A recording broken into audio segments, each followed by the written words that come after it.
In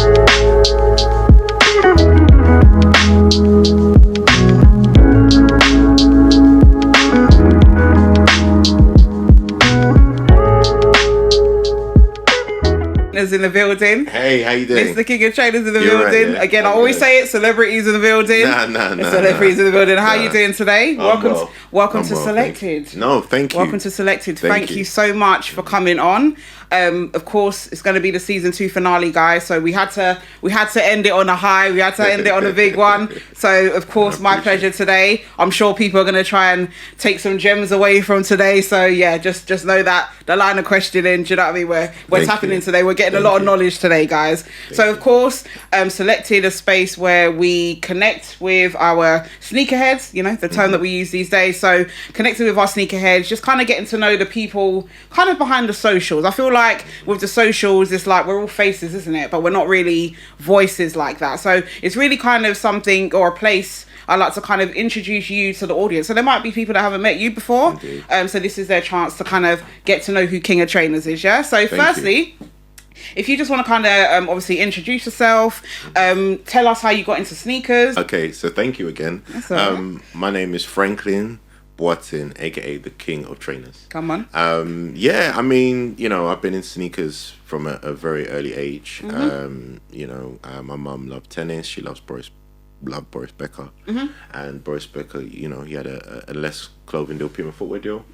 And she literally just went out to try to find me what he was wearing. Oh, nice. And yeah, just like, you know, so I've got pictures of me like from like 6-7 years old wearing these Pumas, which he thought was the Boris Becker Pumas. They weren't at the time, but it was just kind of, yeah, it was just like something that she did. Yeah. And then that kind of steamrolled into me going into staying in the States and Toronto in the 90s, bringing back trainers for my friends. Okay. And my nickname was King of Trainers. That was my nickname. Did you give yourself that name or did someone else give you that? My friends. It was a playground nickname. That's crazy. Yeah, you know what? I feel like the majority of us, our nicknames always come from someone else. Yeah. So I always wondered, like some people like to kind of obviously brand themselves in a way, but like at that time where we weren't thinking about branding and all that kind of stuff. So they named you King of Trainers. Yeah. It was a playground nickname. Okay. And then like fast forward to like around about 2011. Yeah. You know, I had like I actually tried to do a website back in '99 called the King of Trainers, which was like a sneaker blog site. Okay. But I didn't, you know, the internet was crazy about that. Yeah. So fast forward to like, I've done so many things in the footwear scene. I had a sneaker studio in Wood Green. Okay. I had, you know, a few of the local rappers from North London come and get trainers from me. I supply trainers to like different people all over the place. And then I registered like the Twitter around 2011, 2012, something like that. Yeah. And my friend said he said Nike own Just Do It, and that's only possible nothing. Why doesn't JD Sports be the real King of Trainers? He added them, and then they started to attack me online. No. Tried to just be like, who's this imposter, that type of thing. Imposter, you know? I know. The original King of Trainers. I know. Imposter. But you know, I never thought it was an issue because you know, they called themselves King of Trainers in like the late 90s and stopped around 2003. Then they went with Best of the Best, which was like their new tagline. So it wasn't, I didn't think it was a thing, like it's just a nickname. But then you know, they saw some things and they thought I was trying to kind of pass off as them, which I wasn't. You know, I love JD, like, but then, you know, their lawyers sent me a cease and desist. Oh wow! Saying that I had to kind of give back the names. I can't use the names, etc. But I'm like, nah, it's a nickname. So, yeah. You know, I just researched about like trademark law and just different things like that. Yeah. And I spoke to the lawyers and I said, like, should we word scale? Like, can we just word scale? Yeah. You know. They refused, and then about a week later I phoned up the lawyers again. I said, like, then I started to break down like who I was and stuff, and then she was like, oh, you know, she kind of like, it was a female lawyer. She was like, oh, like, you know, I said, well, I'm willing to go to court to explain this. I'm not trying to nothing and then to do with that. they dropped their case. Okay. And then when you look in, like, then at that point, they started a campaign, there's only one King of Trainers. Okay. So when you see there's undisputed King of Trainers, undefeated King of Trainers, they're talking about what me and them went through. No way. Yeah. So that's kind of where that came from. Okay. And then, you know, then I just set up Instagram literally to just to kind of showcase and profile different trainers, and then turn it into like a page where I'm telling stories about stuff. And then God being so good, like a couple of years ago, they reached out to me, and then they said, let's work together. And then we've done some collaborations, content on the whole King of Trainers name and things like that, and it was really good. So, and like now I work with them in different capacities. And they're cool, man. Sometimes it's just understanding and knowing. Of course, and I think that's what happens with things. People see it from a distance. They're like, oh, why does he call himself the king? But, you know, and you know, a lot of people, you know, in the beginning never understood the King of Trainers name. I've had racial abuse. I've had people threatening me, etc. But I'm outside. I'm like, come find me. But with that said, I you know, I'm always not. It's not just about trainings for me. It's more about the what I'm doing for the community with the community. So it's never just about the trainers and stuff. That's crazy. You know what it is? It's like in my head I'm thinking, okay, everyone's very like precious about their brands and stuff like that. But I'm just like, it's kind of like a full circle. Like you ended up kind of working together anyway. So it was like, I feel like if that moment of like, we could have just had that conversation and it didn't even have to get to a court situation or any of that. 100%, so it's interesting that you later obviously worked with JD. And you know what? Maybe it was like they were inspired by what you're doing, and it could have been many things that kind of led to that. Indeed. And I think sometimes it's just understanding and literally speaking to people like, what are you about? What are you doing? Boom, boom. Because when I started the whole online journey, I was telling people, because I think in the, you know, in our world of footwear, before myself, I didn't really see anyone that was kind of characters and personalities that did it like how I did it. And you know, you have other OGs, big up like my guy Kish Cash, Rob Brooks, and all these other people in the game, but no one was like a carrot, like, oh, you can't point to someone. You know So I said, okay, I'll take it upon myself to be that person for the UK and represent us. And that's what I did, and that's what I told a lot of these brands that I was going to do. In the beginning, like, so I tried to do things the right way. I tried to write to brands, hey, can we work together? Can we review? You know? And I got ignored by everyone. And then everyone that ignored me, I've worked with everyone. That's now. crazy. You know what I'm saying? So that's crazy. I'm not. It's a very it's hard work. It's very like it's almost kind of like pioneering a little bit, because if you think about, because you were saying you were kind of doing that back in like 2011, and I feel that's kind of just even that, having that mindset of reaching out to them and wanting to work and all that kind of stuff. That would have been very kind of the earlier days of people kind of doing that. I think nowadays a lot of people do it on a day-to-day. It's something that they're used to doing. But you kind of definitely started a trend, especially with like I always say, and I think I've heard so many people say that, like, with sneakerheads, we are actually a very small part of the like the brands. It's a very small percentage.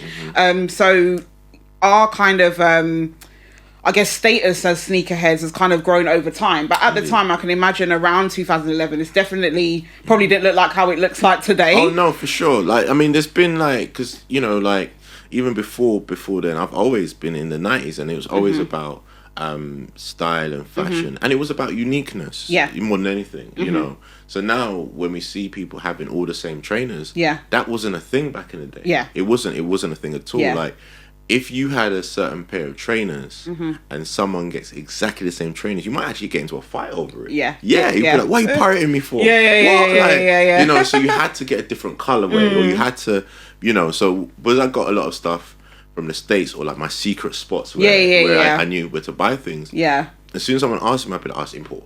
And not say nothing else. And that's it. And then they know, they give you that look like, okay, we get it. We're not saying, not sharing the gems. That's it.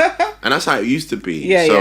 You know, now, like, it's crazy, because if you don't see someone in something that you've got, someone that, it's weird. It's like, it's a bit weird. It's like, you know, so that's why, you know, and it's always been for me, like the whole outfit. The whole, you know, I see what you do the outfits, you match it up. Come on. Always. And that's what it's about. It's about the whole outfit, how you match it up, your uniqueness, how you bring it forward.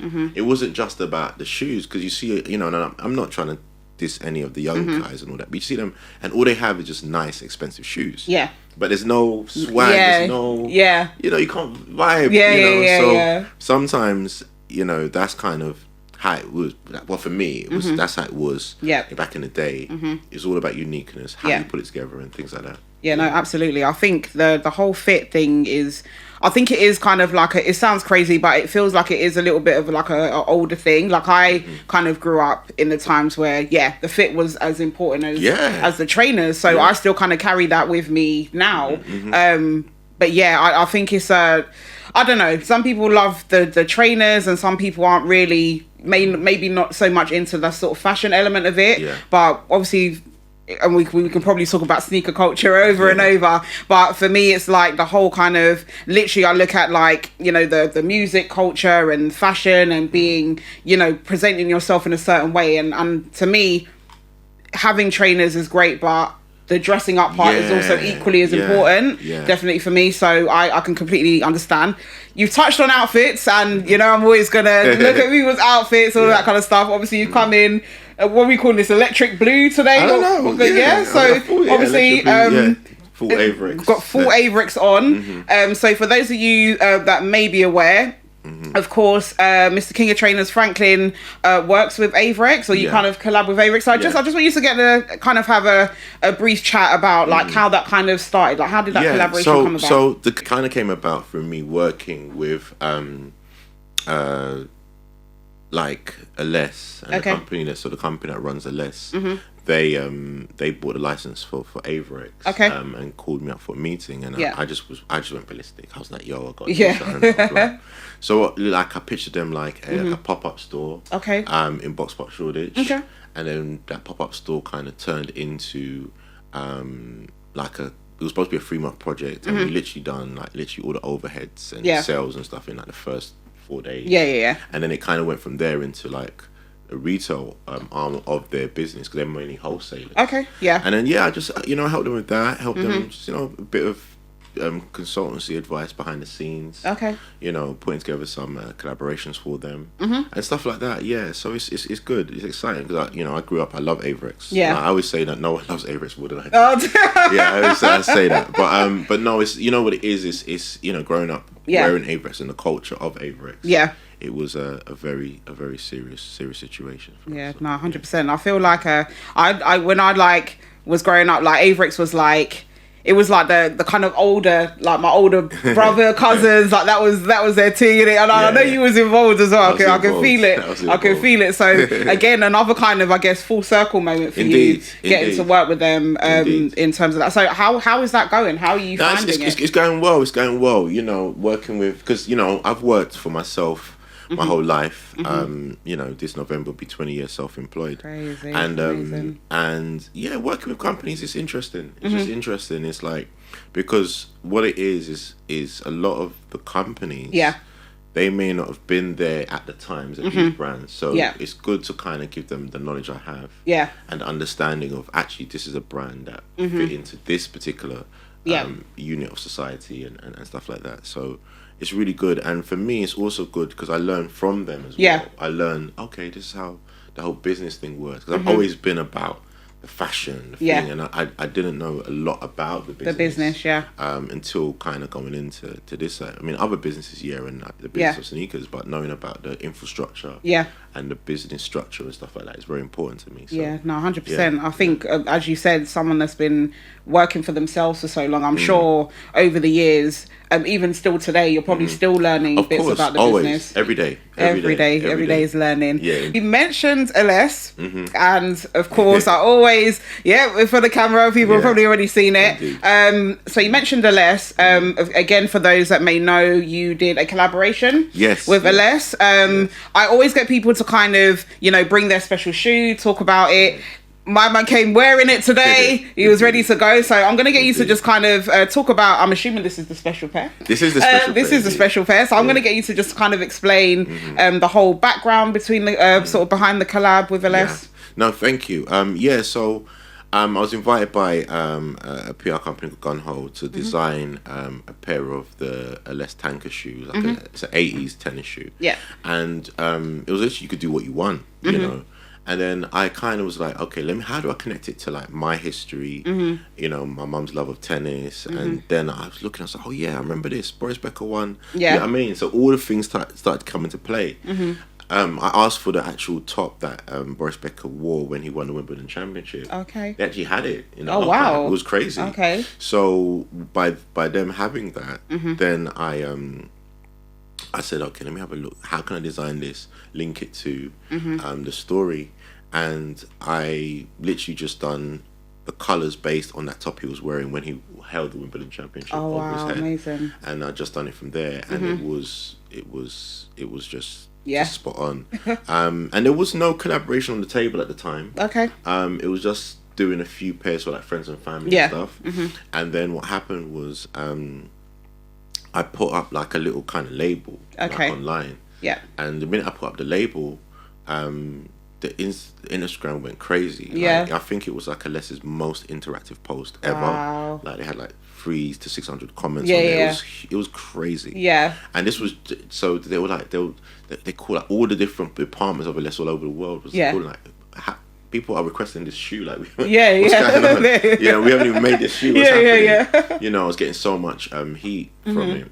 And then they had a meeting and everything, and then they was like, you know what, we got to do a collaboration. Yeah. So then they announced full collaboration coming soon, and they announced that like, and what I'd done is I kind of promoted it myself. So when I picked up the shoe, I was in tears because to be a sneakerhead and do your own shoe, it was crazy. And I said, "Oh, what are we gonna do? Like, nah, you could just have the shoe, a couple shoes for you and your friends and all that." So what I then did is I filmed my own little mini video with me and my mum. Okay. Then I filmed. Then I done my own launch party in Tottenham. Yeah. Then I filmed at a party and I put all of it out myself. Yeah. You know, shout out to my mum and my guy Emil who filmed it and edited it for me. And then by doing that, it just kind of just raised the bar because a lot of what we do sometimes we always like, oh, we have to go and get money and get this brand sponsor. And I bankrolled the whole thing myself. Yeah. And then that was like a whole campaign in itself, and it done so much for like their social media and Ellesse. Yeah. And then it got announced February. I think it was early March 2020. It got announced that I was gonna have a collaboration. Yeah. Then lockdown. Oh yeah. Yeah. The so famous lockdown. So then throughout lockdown, my collab was shelved. Yeah. Which people don't know, it was shelved, and then there was a gentleman called Tom who works for the company who manages Ellesse, and he was like, no, let's make it happen, let's really get it. And you know, I give all thanks to him. I thank him to this day. He knows it. I thank him to this day all the time. And I'm like, and he's the one that really kind of pushed it over the line for me. Yeah. And we had it in Selfridges last July. We had a launch party, then a thank you party. Like we had a shoot. I done a shoot where I drove my friends. He's got old school Mercedes SL onto a tennis court. Nice. You know, mum came out. It was like the hottest day of the year. Yeah, like, it was crazy. It was really good. So I dedicated to my mum. You know, my family in general. To be fair. Yeah. And it was a great time. Yeah, amazing. I remember obviously definitely going to the sort of the launch. So you had like the friends and family event, and also the thank you party. So yeah, really kind of I would say. The kind of marketing behind it and everything you kind of done. So there was a lot of like I'll have certain conversations and people were saying like, oh, have you seen it? There were a lot of like people really kind of knowing about this collab. To be honest, I think there was a lot of people that also felt like it was a long time coming. Indeed. Did you feel like that? Like, of course. Like I think you know what it is, and I'll be very careful how I say this. Yeah. I think in this country we don't celebrate enough. Yeah. The people that put forward. I believe I should have had a collab a long time ago. But I think there's my peers should have had a collab a long time ago. Like there's people who have done more in terms of the purchasing and even the history than me. Yeah. But what I've realised with the UK in general is they're not, and I want to be careful, is that they're not forward thinking to be like, you know what, this guy, if we were to just give him a collab, position him, and then he can be, do you know what I'm saying? Yeah. It's very like, no, Like, it's very, you know, and I don't get it. I really don't get it. So, you know, for me to have this opportunity, it was a big deal. It's a big deal, and it's to show that it can be done for everyone, and everyone can do it, and it's not restricted. Yeah, no, absolutely. I think there's a lot of kind of, sometimes I feel like it's a pecking order thing, sometimes it's maybe down to luck, or sometimes, like, for people like yourself, it really is about how hard you've worked, and it's kind of it's very hard to not see that at certain points. Do you see what I'm saying? So they couldn't ignore it, so you know, we were all waiting for it, and it happened, and just like I said, the journey of it, the meaning behind it, getting your family involved. Like, I'm big on family, so having your family as a part of it, it made it, I'm sure, even more special. Indeed. So I'm always fishing for an exclusive. What is there any sort of future collabs in the pipeline coming up? there's collabs that I'm behind on. Okay. I'm behind, and things I've put together. But with myself, I'm just waiting. I mean, I can, if I'm honest, I could do something straight away with different brands, but I'm just, for me, it's not just about doing something because of doing it. It's about doing something meaningful, and making sure that it's actually it's making an impact. And I think at that point in time, that made an impact. And there's some collabs that I'm behind, which I think will be some of the biggest collabs that the UK is ever seen. Oh, that's big words, big words. 100%. But it just has to be right. You know, me personally, I'm chilling. I'll see what happens. So the kind of the process of, like, even with making the Ellesse shoe, how long did that, obviously before they had to pause it for 2020? How long were you kind of looking at that or working around that shoe? Well, I mean, so the original shoes I designed, I think, May 2019. Okay. And then it didn't come out until, I didn't get the actual delivery until until February 2020. Okay. You know, so it's about 6 months. I don't even know. Okay. It's like roughly, It's about it's a while. Okay. But I mean, you can, like, in terms of, like, collabs, it all depends on your factories. It depends on how quickly things can be done. It depends on a lot of things. You know, but I would say 3 to 6 months for any collab can come out. It depends how quickly they want it out, the timing, everything has to align. Everything has to align. 100%. I always wanted to ask, you've got obviously different colour foot on each one. Yes. What made you kind of want to do that? For me, it went back to my history in school. And what we used to do in school back in the day is we would wear one shoe and one trainer. Okay. So sometimes it'd be different colours. You know, and then there was, you know, guys that would do the workout, and we would workouts and wear white and black and stuff like that. So that cross colour thing, you know, it's not really anything new. But it's just something to actually stand out. There's so many, like, when I wear these trainers, people literally they're like, like, are they meant? Does he know he's wearing different colours? What happened? You get up in the wrong side, that type of thing, like. You know, but if they understand the story and the history around it, they get it. You know, and I feel that's the mismatched colours. I think it's just unique for me personally. But it's not. I didn't invent it. I'm not gonna take credit. Well, you know, you might have been one of the people that pushed it. I definitely pushed it, but I didn't invent it. No, 100%. So, Franklin, I know, of course, you've been in the sneaker scene for several years now, and one topic that always kind of comes up, especially, you know, on the socials, etc., is around gatekeeping. So I just want to kind of get your definition, your opinion of what gatekeeping means to you, and whether you feel it really does exist in the sneaker scene. Well, gatekeeping definitely exists, 100%. I'm not going to sit here and be it doesn't. Some people think I'm a gatekeeper, and I'm probably the one person that busts open the gate for as many people as possible.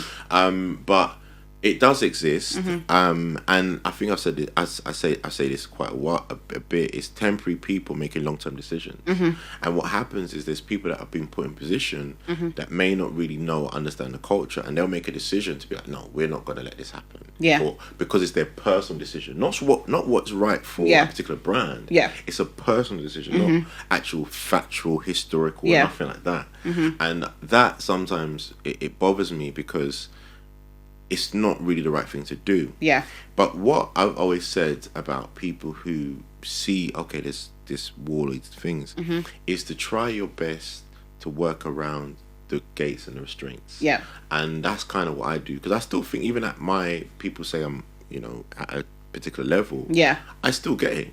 I still get the no's, the no replies to email. I still get all of it. So I'm still working, and I know why that is. Yeah. I know, and so what I do is I don't accept the no's. I don't accept the ignores, and I just be like, okay, you're not gonna help, or you're not gonna. Okay, I'll just do it myself.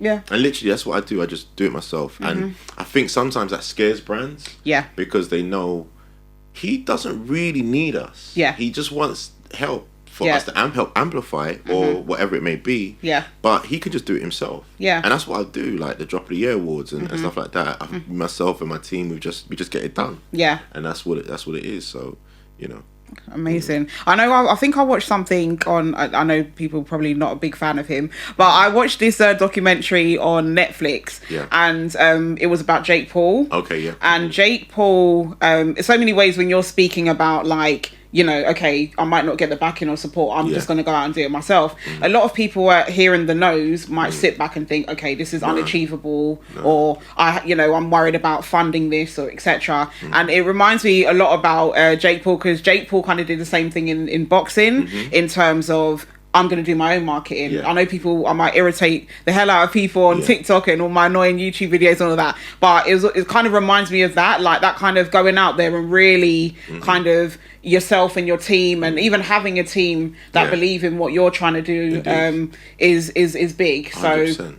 And I can absolutely, although we do talk about gatekeeping, I can absolutely vouch for you in the sense of, I know that, and it's visible that you push a lot of people, to kind of get things done. I know that you quite a while ago, and I know you do it here and there, like you have like your workshops online around, people trying to get into like TikTok and all those kind of things.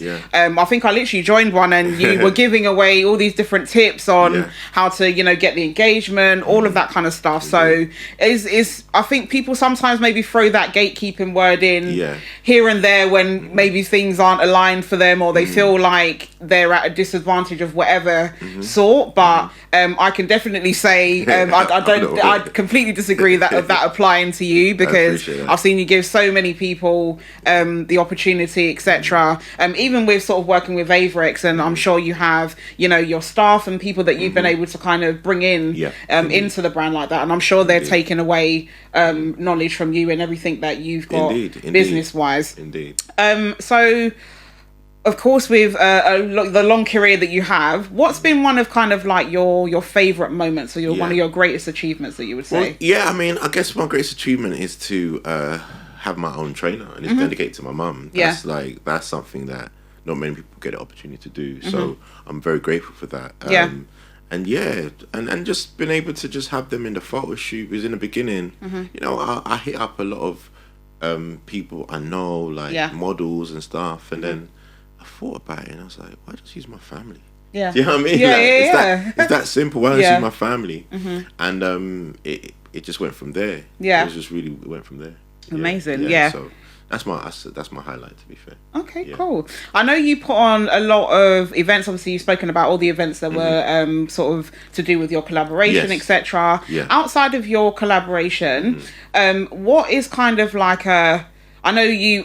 In fact, let me ask about. I know you do sort of Drop of the Year. So I was happy to be on the panel. Thank you so much. For the first time. So I've again, like I said, with Franklin giving the opportunities to a lot of people. You actually had approached me about being a panelist on Drop of the Year. So I've never been on a panel before. Wow. So that was my first time. I got a little bit of stage fright for those that were there. Obviously, the mic came round. You couldn't tell it. You couldn't tell. The mic came round, and I was like 8 Mile moment, like choking. But so you have talk to us about Drop of the Year. So where did that kind of start from? I know even before I had attended a Drop of the Year, I had heard about the Drop of the Year. So tell us about kind of where that came about. No, thank you. Thanks again for being on the panel and stuff. Yeah, so the Drop of the Year, I started on Instagram, I think 2014, 2015. Okay. That long ago.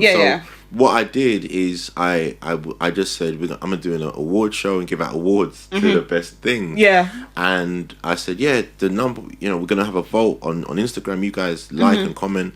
And that's literally where it started, on Instagram. Okay. And then I think the next year after that, I teamed up with Relentless. They had a location in central London. Okay. And they literally said, yeah, you can do it here. Oh, nice. Done it there. Then after next year after that, I done the biggest one was at the W Hotel. Oh, nice. In, okay. Central London. The first time they've ever done an award show like that. You know, I brought I think it was the capacity they gave me was 200. Okay. And then 600 people turned up. No way. Yeah, at the time. Yeah. And then I've done it in Brixton a couple of years, and I've done it in Shoreditch. Yeah. For a couple of years. And next year we'll see where it takes us. But it's literally just myself and my friends, the Sneaker Society, and you know, if I don't make it happen, it's not going to get done. Yeah, you know what I'm saying? Yeah, so for me, I really just try to be like, okay, cool, let's get it done. How can we get it done, and stuff like that. So it's the first and only award show where the public can vote for their shoes. Okay. You know, and the different elements of the collaboration. So it's the public. Yeah. It's the only award show that does that. Every award show they have a panel that chooses for you, and I don't think that's right. I think the public who spend their money should have the opportunity to vote, and that's just as simple as that. No, absolutely. You know, so that's kind of what I do, and I'm going to do it every year with a brand or without a brand. To help and support. So you know, all the brands out there who have sent the packages, please holler at the king. But come on, man. Anyway, I'm gonna do it anyway. Yeah. You know what I'm saying? So that's where I am. Because that's what I was going to ask. Actually, I was going to say, has there been any kind of conversation with brands about partnering with Drop of the Year? Every year, every single year, I knock on doors, and it's the same thing that we discuss. It's because the event that I do, the Drop of the Year, it's not an event that. It's unique. Yeah, I haven't seen anyone do any of that. Unique. Yeah, no one does it. Yeah. So for brands not to kind of jump on it, for me, it's like, okay, fair enough. But I just see it as you got to, and I think with award shows, and this is what I keep on saying to people, for award shows to be that award show, you need to be 10 to 15 years deep. Yeah. So people to be like, oh, okay, they recognize it. And yeah. But I really used the opportunity. You saw the place was brands. Yeah. It's like you use the opportunity to get people together. Yeah. And it's our opportunity as consumers to talk about all the things. Like, if I was like a researcher for any brand, Nike, whoever it is, that's it's gold. Gold. Yeah. Gold, you know what I'm saying? But and this is where we come with people that they just don't want to, people play blind man's bluff with some of the things that we do. Yeah. So they're like, oh God, we can't support. Like, why? Yeah. We've got all the consumers in one room. Yeah. They're talking the truth. Yeah. This is real core market research. Literally.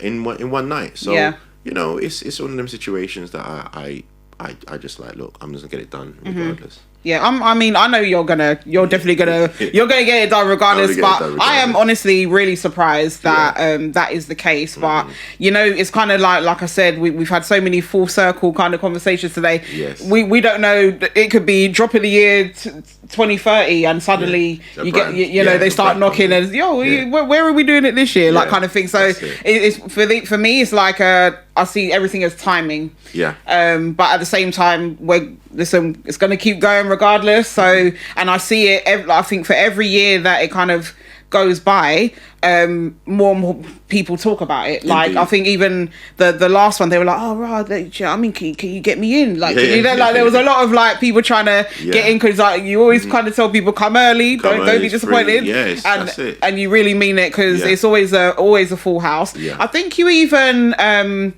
One of the Drop of the Years you did, I don't know if it was last year or year before, you were featured on a Channel 4 documentary. So Dispatches came down, shout out Darcy, they came down and they filmed us for the documentary at the award show. And that documentary was about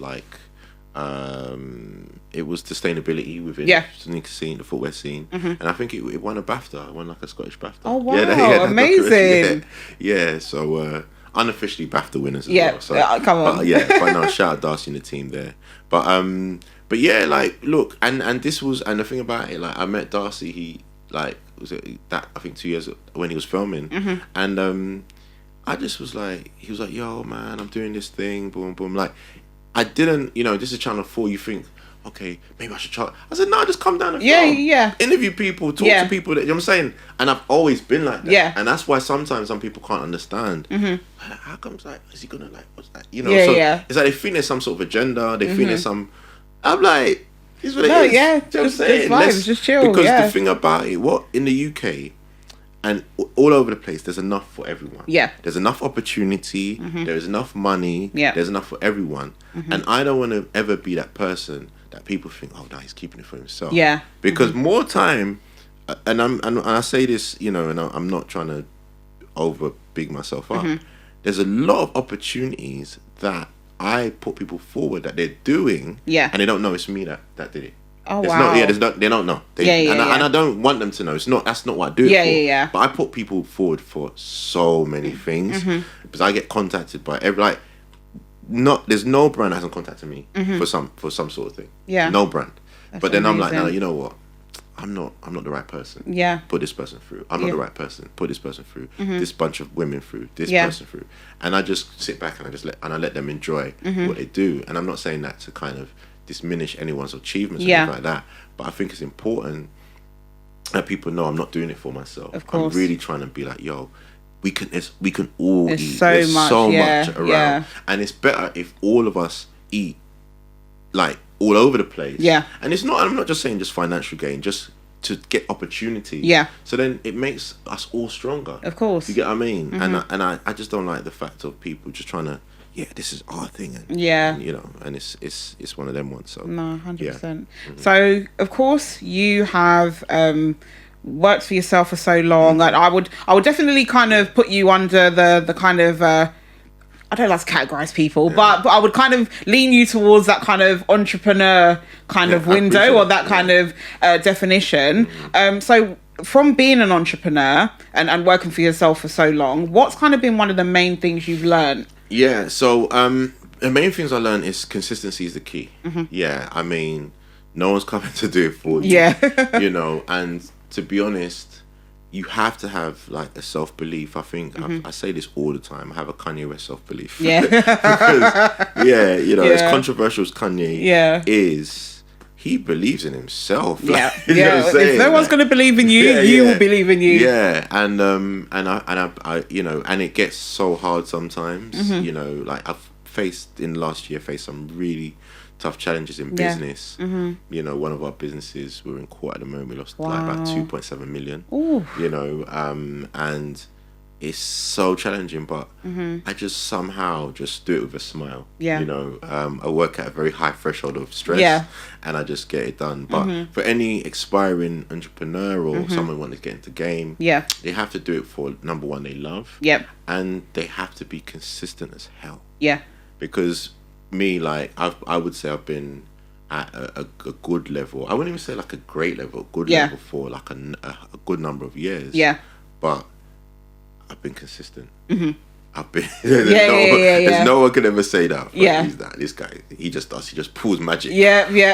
Shout out my friend Anthony. We say we're the black magicians. Yeah. Because we pull magic out of nothing. Literally, So yeah. No, honestly, I definitely like. Even I can tell that you love what you're doing in terms of. I know when the drop of the year was coming around, and you kind of put out there like, sorry guys, I know it's very last minute, but you still managed to get a full house and a successful event. And like 10 days, I think. There we go. Done that, So, and I feel like there has to be a certain level of like self-belief and in yourself, your team, to kind of get that kind of thing done. So, honestly, I'm sure that helps you, and your passion and your love for it helps you through those harder days, because I'm sure there's with everything that you're saying at the moment that's kind of going on in the business side of things, it must be the thing that keeps you going, the fact that you 100% you love what you're doing. 100%. And without that love, I couldn't do what I do, because I do a lot of things that I fought a loss of money, you know what I'm saying, people getting upset, wherever it may be, and I just continue. It's just got to do it. That's just how it has to be. So cool. So what's kind of next? What's next for you? I know you put on events. I'm sure there's things going on. What's kind of next for King of Trainers? No, it's like, so for me, it's it's just continuing doing exactly what I need to do, doing a lot of things for us all, and yeah, just continuing trying to grow the brand, do more like collaborations and stuff like that. So just cool. I know you've got an event coming up soon. Yes, Retrofest. Yeah. Retrofest. So I don't know if you want to kind of share. Retrofest. Yeah, so Retrofest is sustainability, sportswear and fashion event. It's a marketplace. Yeah. It's going to be it's like for Fashion Weekend. Okay. You know, the concept came about because I realized Fashion Week sometimes they don't do enough sustainable things in Fashion Week. Yeah. If I'm honest. You know, and I have a brand called Retro where what we do is we source out dead stock Nike clothing. Yeah. And we sell dead stock Nike clothing. And it's all sustainable. And we really try to kind of, you know, make that happen. So we just said, look, let's get a bunch of our stuff plus a bunch of other sellers, new brands and stuff like that. Yeah. And yeah, we're going to just hold an event. Amazing. We invite people. It's free. People come and see new products, new clothing. And just see how we get on, you know, and then that's for Fashion Weekend, 15th to 17th of September, and then we'll do it every Fashion Week if we can. So amazing. So would this be the first one that you're doing? This is the first one. This is the first Retrofest. Okay, cool. Yes. So like you said, hopefully this is something that we can continue to 100%, see. 100%. Moving forward, that would be amazing. Yeah. I don't know, guys, if you haven't already got your tickets for that, how they can kind of get that. So yeah, if they follow at King of Trainers, the link in my bio, and then they can just click the link is free, or go on to our ticketing partners. It's a company called Fixer, FIXR, and they can go and search Retrofest, RXTROFEST, and they'll find free tickets. Cool. Simple, it's free. It's free. Like, that's what I'm saying. Like, when things are free, when things are free, listen, take advantage. Hopefully there's, you know, good weather and vibes and all of that. And again, as much as seeing sort of your brand, we get to see other sustainable brands. I think we're definitely moving in that, we're in that era of sustainability. So the fact that you've, you know, tapped into that as well. I know you were doing kind of your retro store stuff. I think I kind of knew about that even before Avirex. Yeah. So that's something you've been doing, and I'm sure you're also passionate about. And we just, I guess, have to see how big it grows. It might be a crazy sort of list of vendors and all sorts of people that want to kind of do that with you in the future. So hopefully. I guess these are these opportunities that you've been talking about, trying to do, so not just with sneakers but also with fashion, which is amazing. Indeed. So that's and it's just opening up the doors. There's a lot of the things like that I do, it hasn't really been done, and sometimes that's why maybe I understand why I get resistance. So it's just having just getting it done that way. Cool. I'm going to ask you kind of one final question. No, it's all good. Shoot. What is there anything that you feel like I still need to do that you haven't yet done? To be honest, I've achieved, you know, as a sneakerhead, as people say, I've achieved what I've always wanted to do. Okay. I feel that there's so much to do. Yeah. In terms of growing the UK scene. And I feel there's so many experiences that I can go through. Yeah. But, you know, I don't think there's really one thing that I've been like, oh, I want to do that. And if I don't do that, I've kind of ticked my bucket list.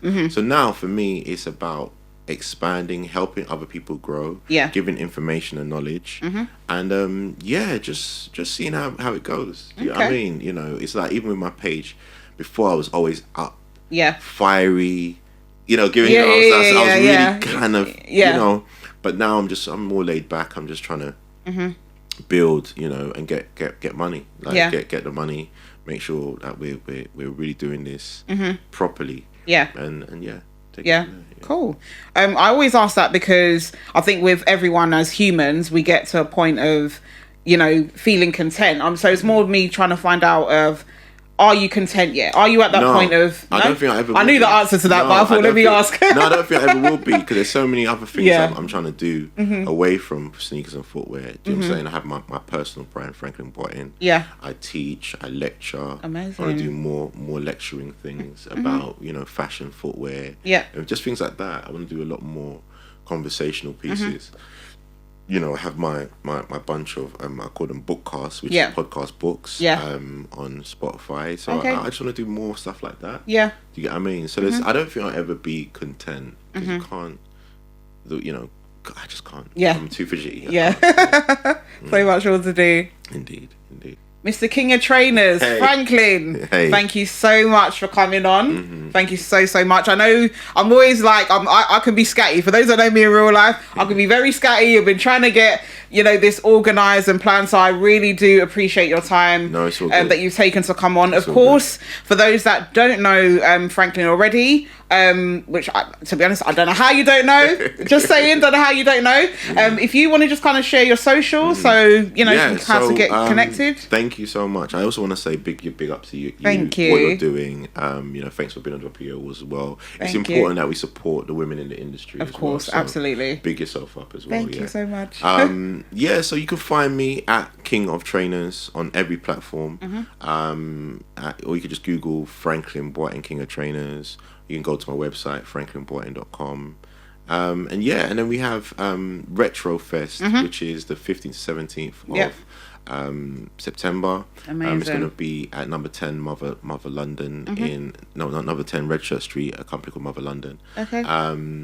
And just come down. It's free. It's free. You click the link in my bio, get your free ticket. It's absolutely free. Amazing. So guys, make sure that you follow Franklin on all of the social media platforms, and also check out the link for Retrofest. Don't be one of those people that you hear about it, you hear that it was lit and you missed out. So make sure you check that out, guys. Guys, we've come to the end of season 2. Can't believe it. I really can't believe it. It feels like it went by so quick. So of course, guys, if you can, make sure that you follow the Solekted page on Instagram. Follow myself, Creparella, on Instagram, TikTok, all of the socials pretty much. Make sure that you like, subscribe, comment, share this with everyone that you know, and we will be back, I guess, next season. So yeah, peace.